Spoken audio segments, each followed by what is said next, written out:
Innal hamdalillah nahmaduhu wa nasta'inuhu wa nastaghfiruh wa na'udzu billahi min shururi anfusina wa sayyiati a'malina. Man yahdihillahu fala mudilla lahu wa man yudlil fala hadiya lahu. Ashhadu an la ilaha illallah wahdahu la sharika lahu wa ashhadu anna Muhammadan 'abduhu wa rasuluh arsalahu bil haqqi bashiran baina yaday as-sa'ah. Man yuti'illaha ta'ala wa rasulahu faqad rashada wa man ya'sihima fa innahu la yadhurru illa nafsahu wa la yadhurru Allah ta'ala shay'a. Allahumma salli wa sallim wa barik ala Muhammad wa ala ali Muhammad. Amma ba'd, fa ya ibadallahi ittaqullaha haqqa tuqatih wa la tamutunna illa wa antum muslimun. Ma'asyiral muslimin, jamaah salat Jumat rahimakumullah. Marilah kita senantiasa berusaha untuk senantiasa meningkatkan kualitas keimanan dan ketakwaan kita kepada Allah dengan melaksanakan perintah-perintahnya, meninggalkan larang-larangannya guna menggapai kebahagiaan hidup dunia sampai akhirat nanti. Ma'asyiral muslimin rahimakumullah, ketahuilah bahwa berbagai macam kesulitan, tantangan dan cobaan dalam hidup ini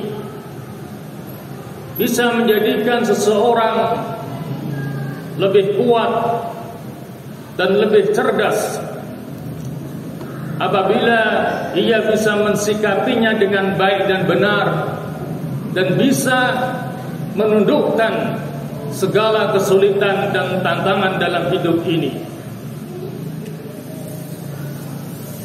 Untuk membuktikan akan kebenaran pernyataan ini, berikut akan kami sampaikan sebuah kisah inspiratif,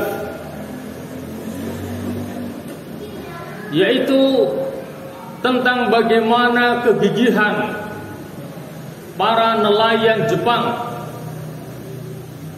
di dalam menjawab tantangan yang diberikan kepada mereka, di mana mereka ditantang untuk bisa meningkatkan pasokan ikan segar seiring dengan meningkatnya populasi penduduk Jepang.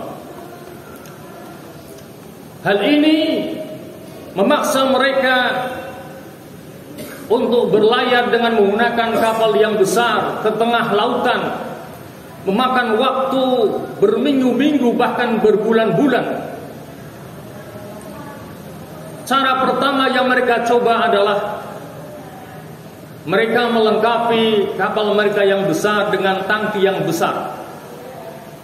Kemudian tangki itu mereka isi dengan air laut. Semua hasil tangkapan ikan akan mereka masukkan di dalam tangki yang besar itu, sehingga lama-kelamaan tangki itu penuh dengan hasil tangkapan ikan mereka, sehingga banyak ikan yang mati. Kalaupun tidak mati, maka ikan tidak bergerak di dalam tangki itu, melainkan tetap di tempatnya saja. Ketika sampai di daratan, dilempar ke pasaran, maka kurang laku. Karena bagi orang Jepang, ikan segar bukan hanya sekedar hidup ketika akan dikonsumsi, tetapi selama hidup ikan itu harus bergerak ke sana dan kemari. Akhirnya mereka mengalami kerugian.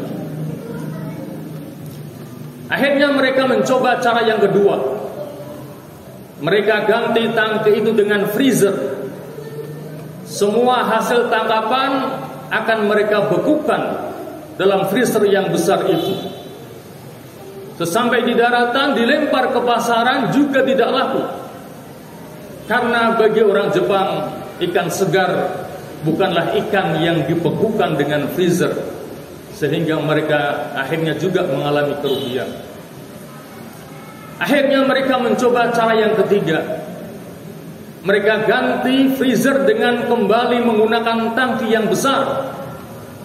Setelah tangki diisi dengan air laut, ke dalamnya dimasukkan anak ikan hiu.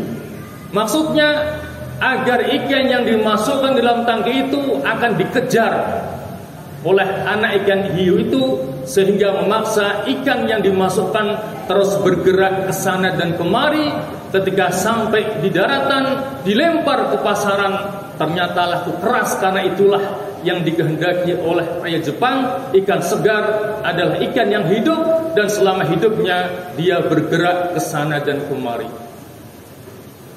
Perhatikan bagaimana mereka mencoba menundukkan tantangan yang mereka hadapi.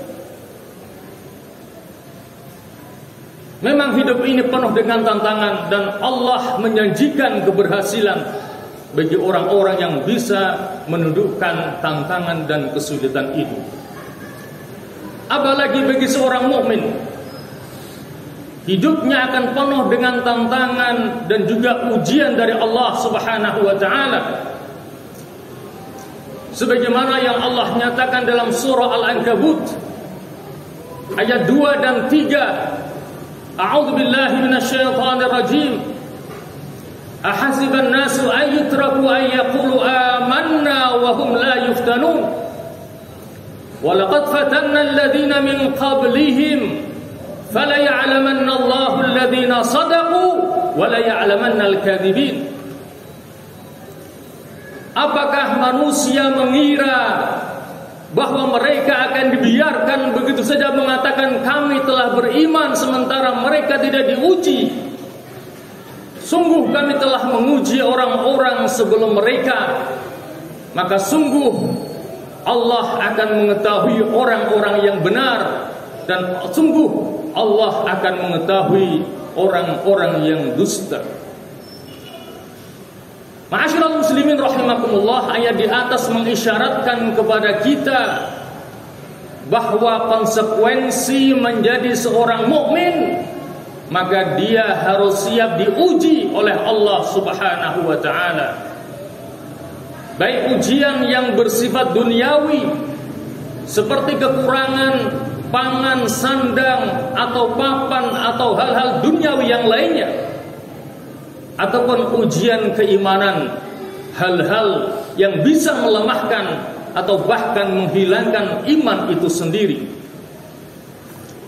Khabbab bin al-Arth meriwayatkan bahwa pada suatu hari dia menemui Rasulullah sallallahu alaihi wasallam yang sedang tiduran beralaskan sorban di dekat Ka'bah.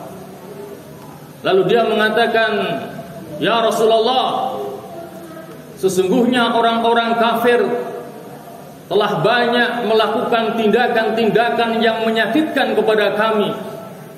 Tolong engkau berdoa kepada Allah, semoga Allah membebaskan kita dari tindakan yang mereka lakukan itu." Lantas Rasulullah mengatakan kepadanya, "Ketahuilah bahwa orang-orang sebelum kalian dalam rangka mempertahankan keimanannya, ada di antara mereka yang digergaji sehingga tubuhnya terbelah menjadi dua.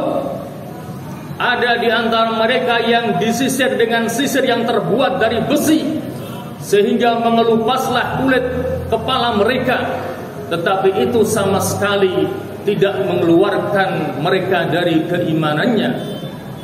Demi Allah, aku akan tegakkan agama ini sehingga seorang musafir akan merasa aman melakukan perjalanannya dari Shan'a sampai ke Hadramaut. Mereka tidak takut kecuali hanya kepada Allah. Meskipun serigala mengitari binatang ternak mereka, akan tetapi sesungguhnya kalian tergesa-gesa." Ma'asyiral muslimin rahimakumullah, ketahuilah bahwa hidup yang kita jalani ini hendaknya tidak sekedar apa adanya. Hidup ini harus bermakna. Hidup ini harus punya tujuan.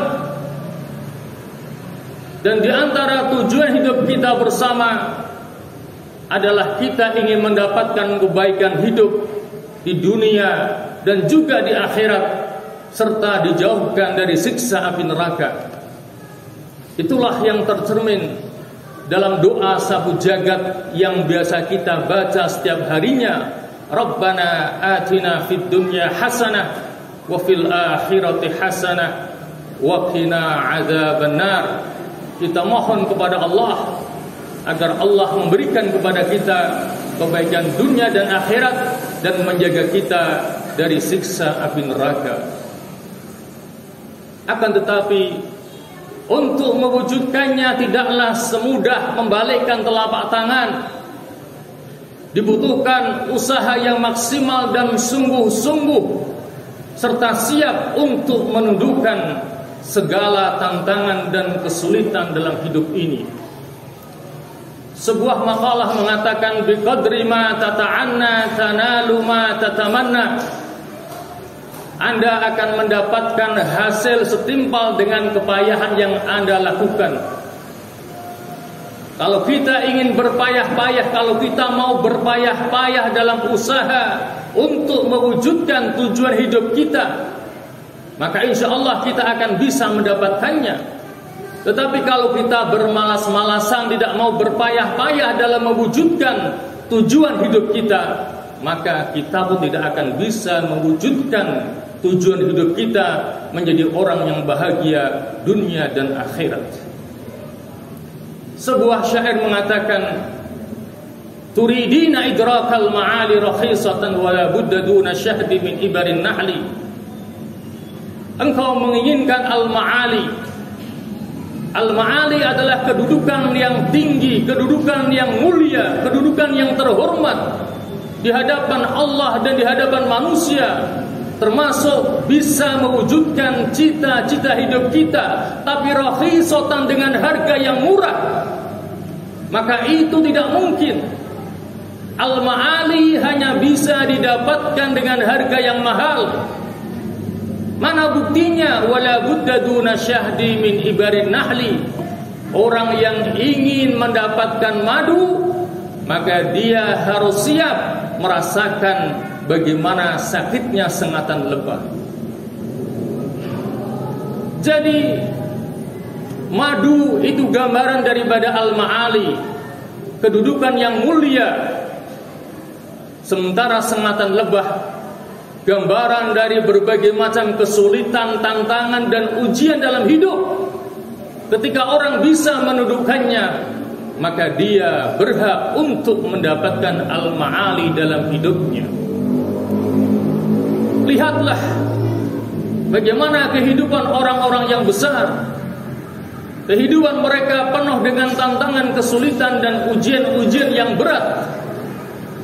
Lihatlah Nabi kita Muhammad sallallahu alaihi wasallam dengan risalah dakwahnya. Berbagai macam ujian yang pahit dan manis harus beliau rasakan. Ujian yang pahit bagaimana beliau dikatakan sebagai tukang sihir, tukang tenung. Juga bagaimana beliau diludahi, dilempari kotoran, diboikot dengan keluarganya selama 3 tahun. Bahkan berkali-kali akan dibunuh. Itulah ujian pahit yang dihadapi oleh Nabi kita Muhammad sallallahu alaihi wasallam.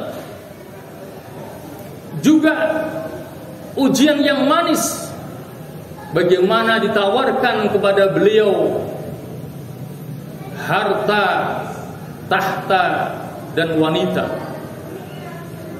Ketika orang-orang kafir Quraisy sudah merasa putus asa, maka mereka minta bantuan kepada Utbah bin Rabi'ah agar melakukan negosiasi berdamai dengan Rasulullah dengan menawarkan 3 hal tadi. Maka datanglah Utbah bin Rabi'ah kepada Nabi kita Muhammad dengan mengatakan, "Ya Muhammad, jika engkau ingin mendapatkan kekuasaan, maka kami berikan kekuasaan kepadamu sehingga engkau menjadi orang yang paling berkuasa di antara kita. Dan jika engkau ingin orang yang paling kaya, maka kami siap mengumpulkan semua harta kami berikan kepadamu sehingga engkau menjadi orang yang paling kaya di antara kami. Dan jika engkau menghendaki wanita, maka kami siap mencarikan wanita tercantik untukmu. Apa jawaban Rasulullah SAW? Beliau mengatakan, wallahi ya ammi, demi Allah wahai pamanku, jika matahari diletakkan di tangan kananku dan bulan di tangan kiriku agar aku meninggalkan dakwah ini, maka sekali-kali aku tidak akan meninggalkannya sampai Allah berikan kepadaku kemenangan atau aku hancur binasa di jalannya. Ma'asyiral muslimin rahimakumullah.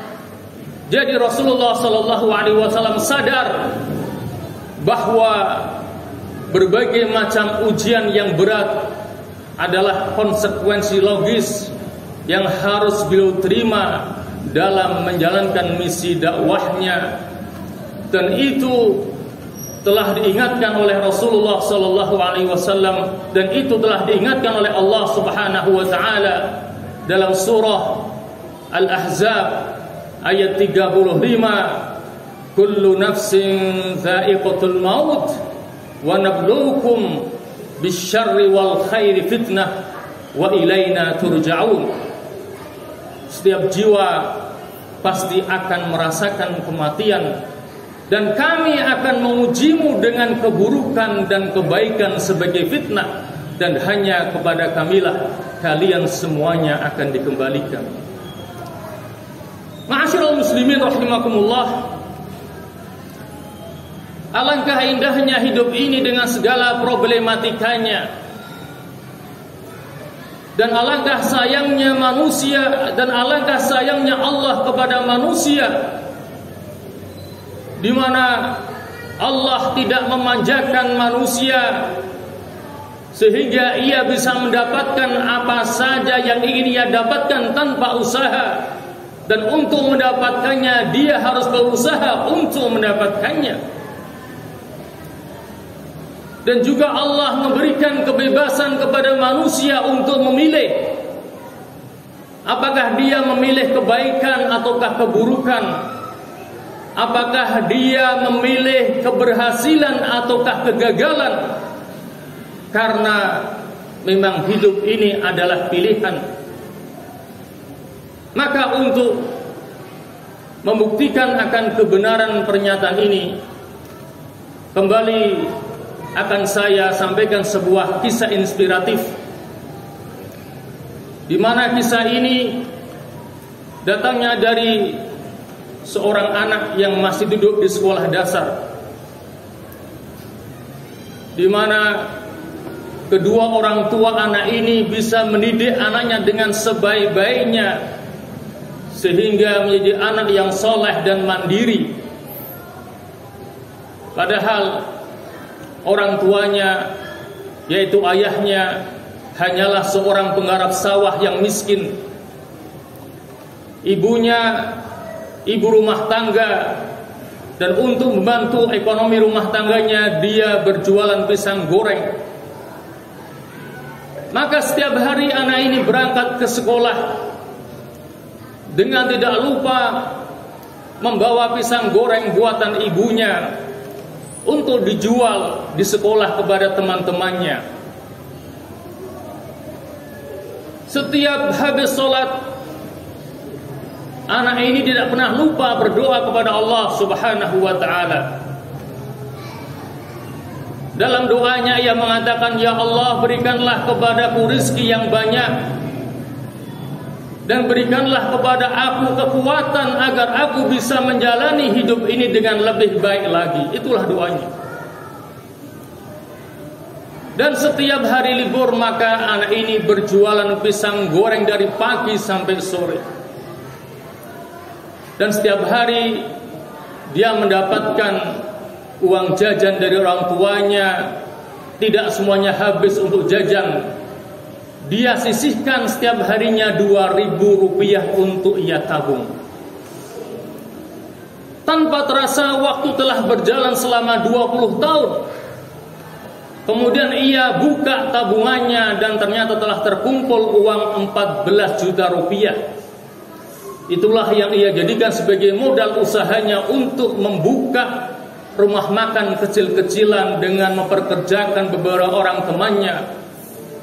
Karena dia anak yang gesit dan rajin dan hemat, akhirnya usahanya bisa berkembang dengan pesatnya, sehingga dalam waktu singkat dia bisa membuka cabang rumah makan di berbagai kota besar di Indonesia ini, dan jadilah dia orang yang sukses.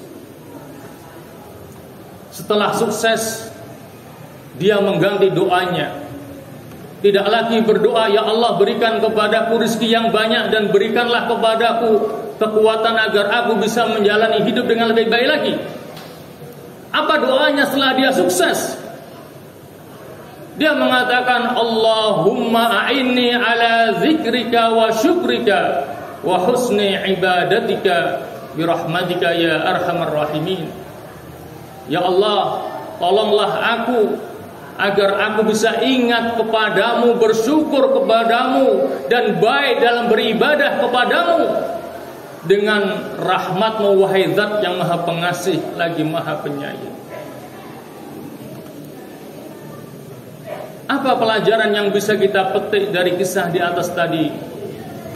Pelajarannya adalah bahwa ketika Allah menghendaki hambanya untuk sukses dalam hidupnya, maka Allah akan mengujinya dengan berbagai macam ujian. Ketika dia mampu menundukkan ujian itu dan bersabar dalam menghadapinya, maka dia berhak untuk mendapatkan kesuksesan dalam hidupnya. Ma'asyiral muslimin rahimakumullah,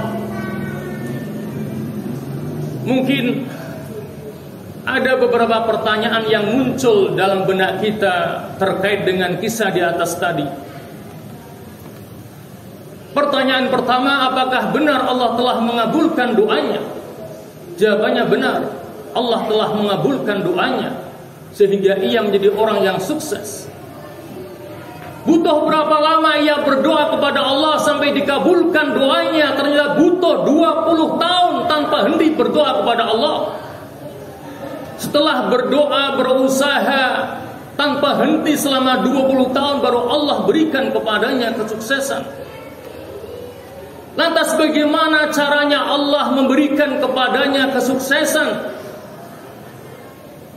Apakah Allah berikan kepadanya uang 14 juta yang ia temukan di balai bantalnya ketika dia bangun tidur?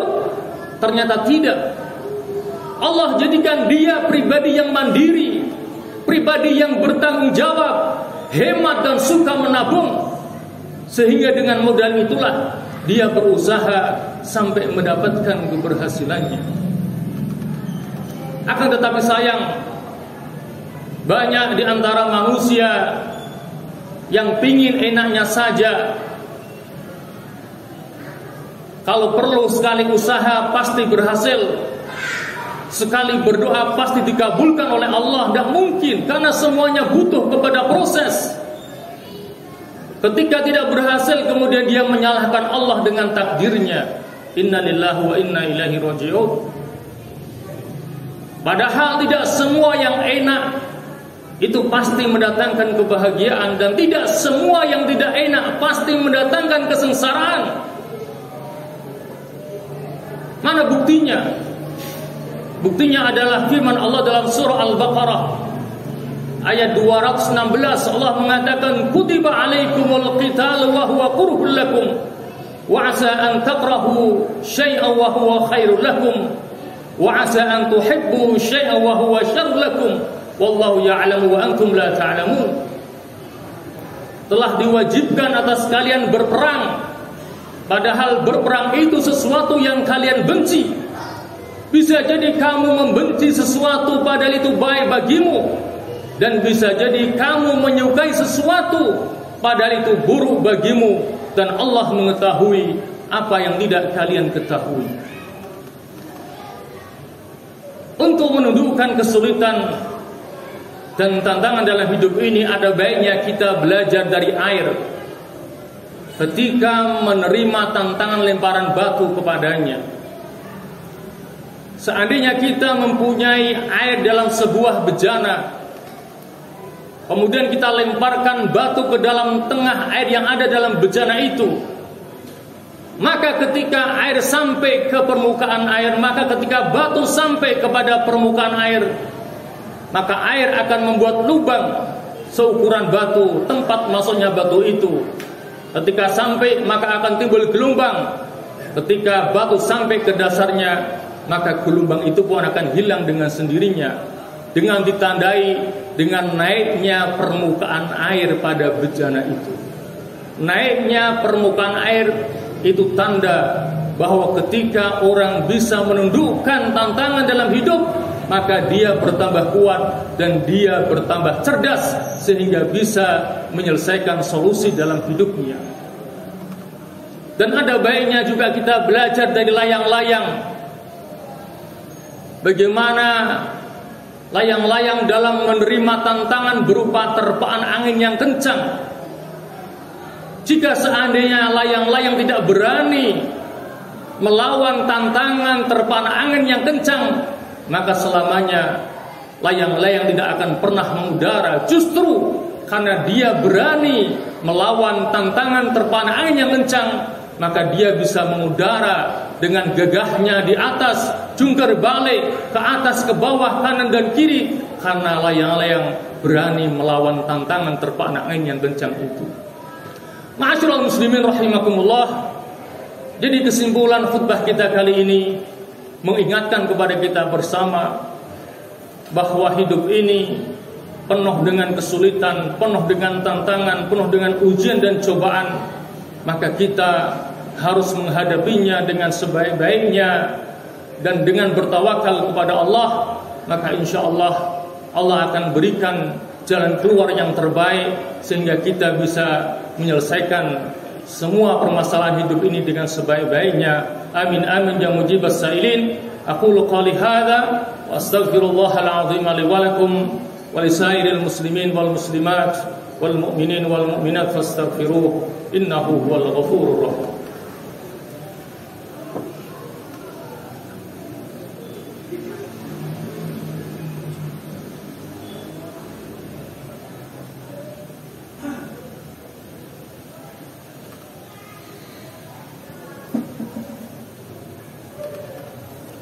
Alhamdulillahi ala sunufin na'ma. Ahmadullah subhanahu wa ta'ala wa ashkuruhu ala jazilil ata.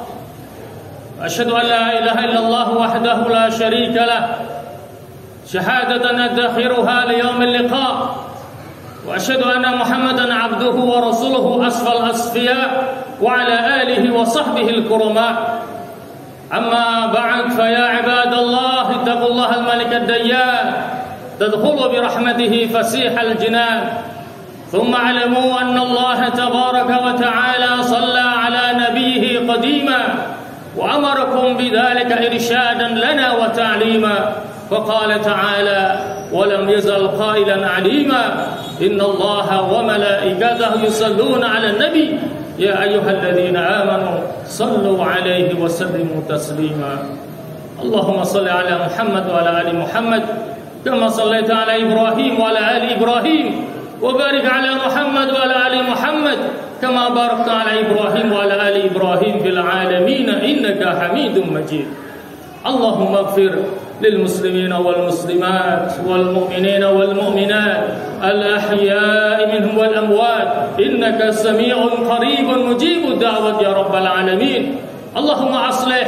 من في صلاحه صلاح الإسلام والمسلمين وأهلك من في هلاكه صلاح الإسلام والمسلمين اللهم اجعل بلدتنا هذه وسائر بلاد المسلمين بلدة آمنة مطمئنة محمية رخية عز الإسلام والمسلمون فيها وعلت كلمتك فيها برحمتك يا أرحم الراحمين اللهم انصر الإسلام والمسلمين وأعز الإسلام والمسلمين وأعلي كلمتك إلى يوم الدين ربنا آتنا في الدنيا حسنة وفي الآخرة حسنة وقنا عذاب النار وادخلنا الجنة مع الأبرار يا عزيز يا غفار يا رب العالمين اللهم هذا الدعاء ومنك الإجابة يا سميع الدعاء يا ذا المن والعطاء وصلى الله على محمد وآله وصحبه وسلم والحمد لله رب العالمين وأقم الصلاة